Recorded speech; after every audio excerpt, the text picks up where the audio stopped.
Good evening mga Karizar, update po muna tayo. Si Super DM nagwala sa Congress, no? Nasirmona ng lahat ng tao sa Kongreso. Lahat ng mga tauhan ng buhay nasirmonan ni Super DM.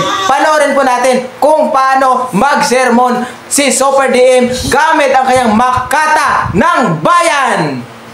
Wala nang intro-intro. Huwag ninyong kasuhan si General Macanas. Kasi kapag ako ang nagalit, baka yung puwit nyo magkaalmoranas. Tingnan nyo, salita pa lang yan, sabog na ang Pilipinas. Lalo na kaya kapag gamitan ng armas. Hoy, general natin yan, kaya wag ninyong binabash. Hindi nyo lang alam kung ano ang kanyang dinaranas.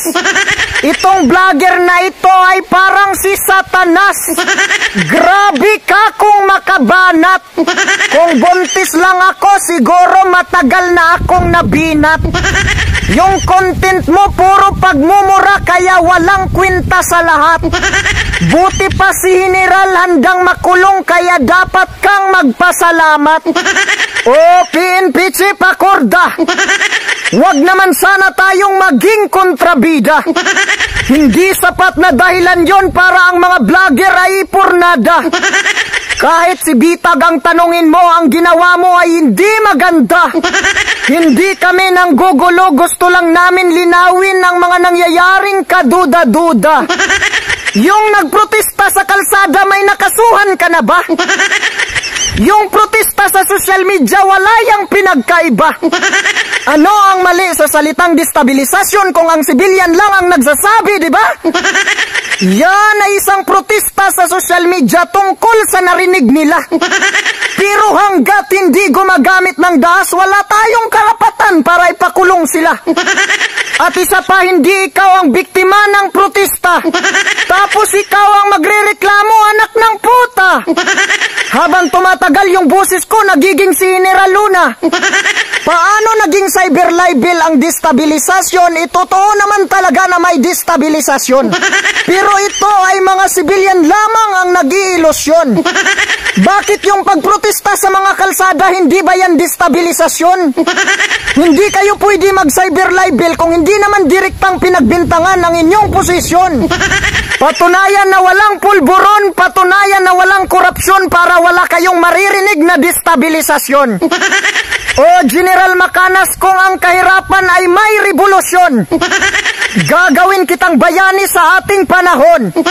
Yung civilian destabilisasyon ay isa lamang fruitless illusion. Kaya kung wala kayong ginagawang masama, huwag kayong matakot at huwag kayong mapikon. O ito, hindi na to makata para maintindihan ninyong lahat. Natural lamang na magkaroon sila ng protesta sa social media kasi nakakita sila ng hindi maganda. O tingnan ninyo sa Kongreso, sip-sip na lahat, di ba?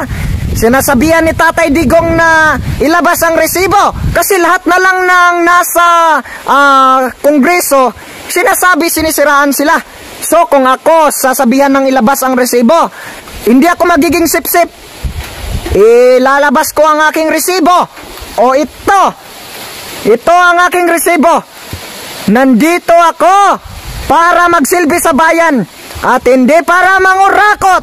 Hindi talaga maganda kaya marami talagang nagrereklamo, pati yung charter change. Close na daw sa Senado kasi hindi priority ni BBM. May iba siyang trabaho. Kung hindi priority ng Pangulo, hindi rin priority ninyo. Aba. Kaya nga may Senado para magkaiba ang utak ninyo. Nagpa-function pareho. Pag-usapan ninyo ng maayos, pagdebatehan ninyo. Ano ba yan? Hindi ko maintindihan. Ano ba yan yung ni BBM? Partido Federal ng Pilipinas. Yung partido niya. Tapos hindi niya sinusuportahan yung federalismo. Ano ba? Naguguluhan ako. Anong ibig sabihin ng partido niya? Bakit Partido Federal ng Pilipinas? Tapos hindi niya sinusuportahan ang federalismo. Ang charter change sa federalismo. Dapat federalism tayo dahil kapag hindi natin binago, hindi mapapaunlad ang probinsya. O sino ngayon ang naghahari sa pundo? O di ba ang hari sa mga pundo, mga tambaloslos? O sila ang hari sa pundo. O pinapaunlad ba nila ang probinsya? Di ba hindi? O kaya yung mga taga-probinsya pumupunta ng Maynila, nakipagsiksikan dyan sa Maynila, nakatira sa squatter para nang ang daga ang tinitirhan, pinapalayas pa.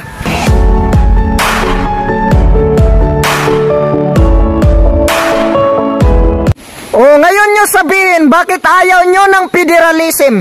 Ha? Kasi baka mababawasan ang budget nyo. Maghahari-harian kayo sa mga budget.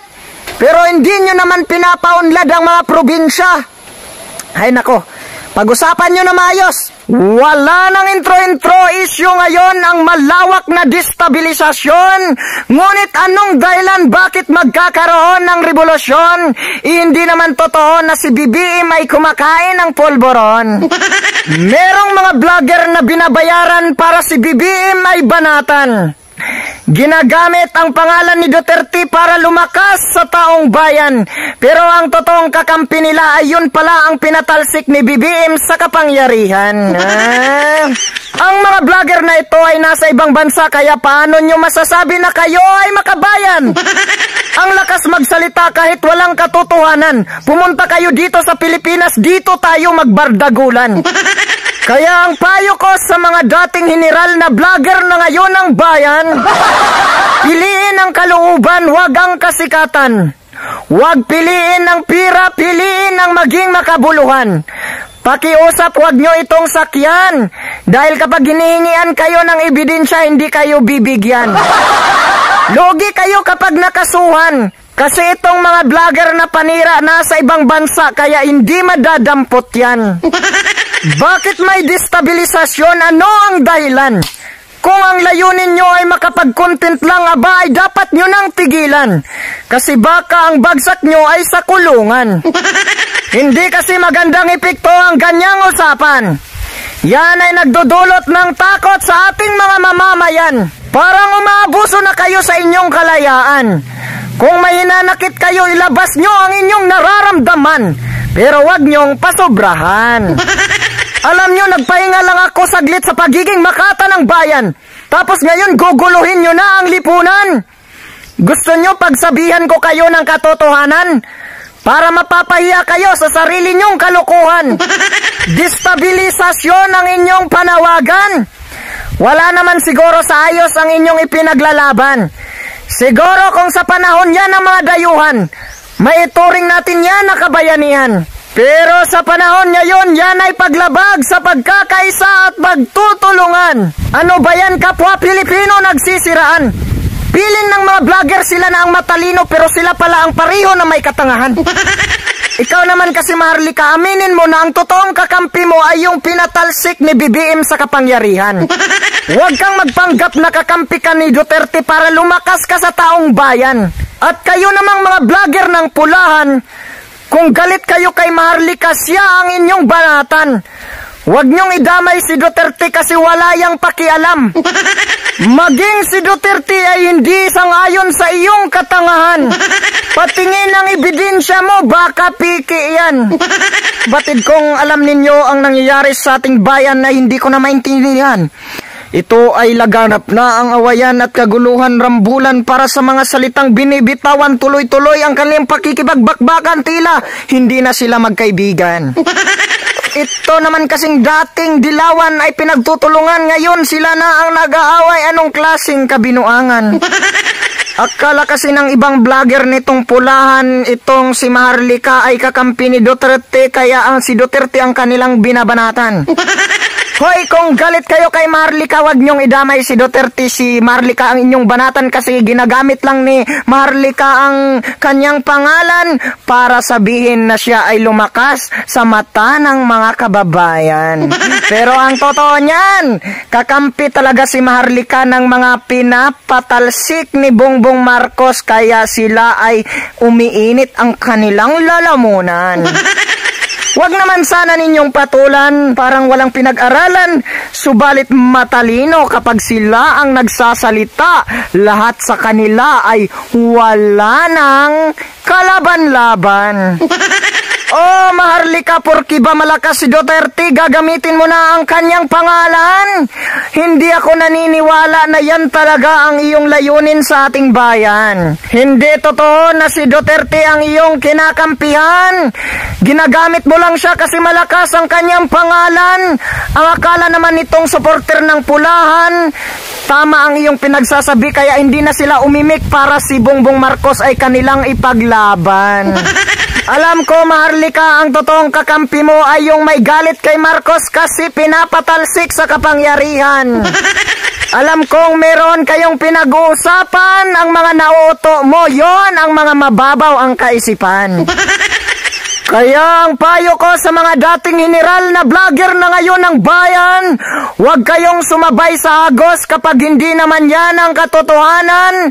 Sundin ang kalooban, huwag ang kasikatan. Huwag piliin ang pira kundi ang pagiging makabuluhan, dahil ang pag-ibig ang tunay na kayamanan. Nagsimula ang galit ni Maharlika nung may dalawang opisyal na napatalsik sa panunungkulan. Siguro para makaganti si BBM ay sinisiraan. Oo, malaki ang source pero yung sinasabi hindi naman makapaniwalaan. Pakiusap ko sa mga vlogger, wag nyo tong sakyan. Kasi lugi kayo kapag kayo ang nakasuhan. Nasa ibang bansa sila kaya hindi madadampot yan.